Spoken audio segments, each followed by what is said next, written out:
What would happen if we decided to just look at Scripture and determine how Grace Church should be and how we should operate and the things that we should do? That's always intrigued me, and I feel like sometimes that we can miss out on the main things that the early church, that Scripture has called us to do. So if we just started with this book and didn't have anything else to go on, what would we arrive at as being the most important things that we would be doing as a church? And I see four primary things in Scripture.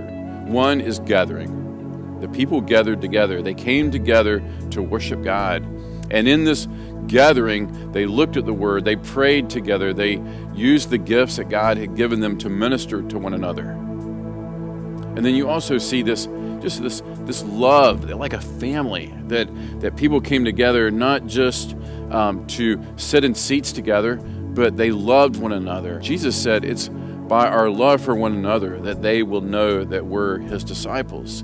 And so our K groups are the primary way that we go about just expressing this love for one another. It's a small group of people that meet together either on Sunday night or Wednesday night, where we can do just life on life and caring and meeting needs and encouraging people who are struggling and praying over them. That's the kind of love, that family love that we see in the early church. And then the other thing that I see is this sense of urgency with the message. They just knew that they had to get this message of Jesus out into their community, into their world, and there's just this desire to just take it out to other people. And that's why I want to reintroduce Jesus Is. That we go out as the hands and feet of Jesus to make Him known to other people. And so many times in our culture, people have heard, but they won't receive. And I think one reason is they see Christians as just being disconnected from the world that they live in. And what I love about the Jesus Is, we're going out and we're serving, we're ministering, and in that context, then we earn the right to speak into their lives.